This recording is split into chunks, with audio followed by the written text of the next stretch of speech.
ኢትዮጵያ ሀገራችን ናት። የተወሱ ሀገር አይደለችም። የኛ ሀገር ናት። የልጆቻችን ሀገር ናት። የአባቶቻችን ሀገር ናት። እኛ ኦነር ነን።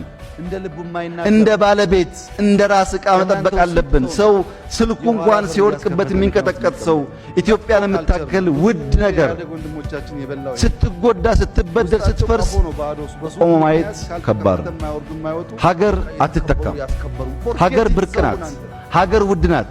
ሀገር ግን የሁሉም ናት። ባለቤት ሁነን በኃላፊነት ስሜት ብንሰራ ይሄን የዕዳ ይሄን የችግር ይሄን የስድብና የውርደት ስማችንን አንስተን ቢያንስ ራሷን የምትችል በሌሎች የማትንኳሰስ የማትዋረድ ኢትዮጵያ ለመፍጠር ሲዝን እድል አግኝተናል። አጋጣሚ ሆኖ ምርጥ አይዲያም አለ።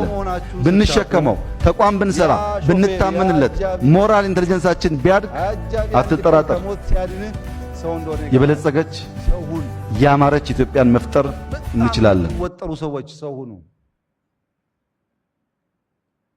ደሞ የሚያስወጥር ስራ ሰርታችሁ ቢሆን ባልከፋ እኮ ሰው ሁኑ። እውነቴን ነው። በጣም ከሚያሳዝኑኝ ሰዎች በኋላ ወንበር የሚመጡ ሰዎች ናቸው። አትሰቃይ፣ ሰው ሁን። አንተ ተሰቃይተ ቤተሰብን አሰቃይተ በኋላ እኮ ችግር ነው። ስታስከፍት ያየ ልጅ ምን እንደሚያምረው አስብ። አዳዲሶች መከራ እንዳትበሉ ባካችሁ። በር አታስከፍቱ፣ ከፍታችሁ ግቡ።